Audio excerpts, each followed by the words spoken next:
एक दूर दराज गांव में एक शरीफ आदमी अहमद अपने 3 बच्चों के साथ रहता था।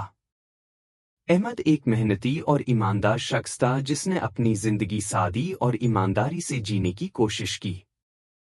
उसका मानना था कि अगर इंसान अपने बच्चों को सही शिक्षा दे तो वे किसी भी मुश्किल से निपटने में सक्षम हो सकते हैं। अहमद के 3 बच्चे थे, अली, फातिमा और हसन। अली, अहमद का बड़ा बेटा था। वह बहुत झिन और चुस्त था। वह हमेशा किताबों में डूबा रहता और नए नए विचारों में खोया रहता। लेकिन एक समस्या थी, अली में मेहनत करने की कमी थी। वह समझता था कि उसकी ज़हनत ही काफ़ी है और मेहनत की ज़रूरत नहीं है। एक दिन अहमद ने अली से कहा, बेटे, ज़हनत तुम्हें सफलता की ओर ले जा सकती है, लेकिन मेहनत ही है जो तुम्हें असली सफलता तक पहुंचाती है। अगर तुम सिर्फ सोचते रहोगे और कुछ नहीं करोगे तो तुम्हारी ज़हनत कभी काम नहीं आएगी। अली ने इस बात पर ध्यान नहीं दिया और अपने आप को संतुष्ट रखता रहा कि वह जल्दी ही सफल हो जाएगा। दूसरा बच्चा, फातिमा, दिल की बहुत नेक थी। वह हमेशा दूसरों की मदद करने के लिए तैयार रहती। लेकिन उसकी एक समस्या यह थी कि वह अपने जज्बात में बह जाती थी। जब कोई गम या खुशी का पल आता तो वह बहुत जल्दी भावुक हो जाती और फैसले लेने में जल्दबाजी करती। अहमद ने फातिमा से कहा, बेटी, तुम्हारी नेकाई और मोहब्बत बहुत अहम है, लेकिन तुम्हें यह सीखना होगा कि जज्बात में बहकर फैसले न लो।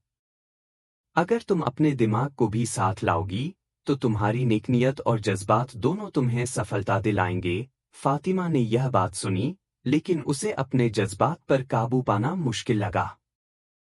तीसरा बच्चा हसन था, जो अहमद और उसकी पत्नी का छोटा बेटा था। हसन बहुत शर्मीला था और खुद को दूसरों से कमतर समझता था। वह हमेशा अपने आप को बाकी बच्चों से कम समझता और लोगों के सामने अपनी बात कहने में घबराता था। अहमद ने हसन से कहा, बेटे, तुम में ऐसी काबिलियत है जो दूसरों में नहीं होती। तुम्हें अपने आप पर यकीन करना होगा। दुनिया में हर इंसान की अपनी जगह है और तुम्हारी भी अपनी जगह है। हसन ने अपने पिता की बातों को सुना, लेकिन उसके दिल में अब भी शक था कि वह कुछ बड़ा कर सकता है या नहीं। फिर एक दिन अहमद का निधन हो गया। इसके बाद अली ने फैसला किया कि वह अपनी जिंदगी में कुछ बड़ा करेगा, लेकिन इसके लिए सिर्फ ज़हनत काफ़ी नहीं थी। उसने अपने पिता की बातों को याद किया और मेहनत करना शुरू किया। अली ने मेहनत की, लगातार काम किया और जल्दी ही वह एक सफल व्यापारी बन गया। उसने वह कारोबार खड़ा किया जिसका सपना उसके पिता ने देखा था। फातिमा भी अपने पिता की सलाहों को याद रखते हुए अपने जज्बात पर काबू पाने की कोशिश करने लगी। उसने तय किया कि वह कभी भी जल्दबाजी में फैसले नहीं करेगी। वह एक डॉक्टर बनी और कई जिंदगियों को बचाया। उसने अपने दिल की सुनने के साथ साथ दिमाग का भी इस्तेमाल किया और उसकी जिंदगी में संतुलन आ गया। हसन ने भी अपनी जिंदगी को बदलना शुरू किया। उसने अपने पिता की बातों पर अमल किया और खुद पर भरोसा करना शुरू किया। हसन ने बहुत मेहनत की और एक बेहतरीन शिक्षक बन गया। उसने अपनी जिंदगी में वह सफलताएं हासिल की जिनका वह ख्वाब भी नहीं देख सकता था। आखिरकार, अहमद की परवरिश और सलाहों ने उसके बच्चों की जिंदगियां बदल दी। अली ने मेहनत की, फातिमा ने अपने जज्बात पर काबू पाया और हसन ने खुद पर यकीन किया।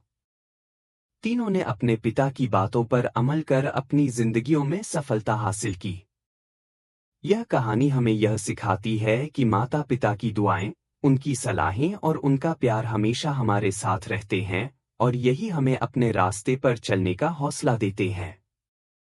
सफलता सिर्फ मेहनत और अपने माता पिता की शिक्षा पर अमल करने से मिलती है और यही सबसे बड़ी सफलता है।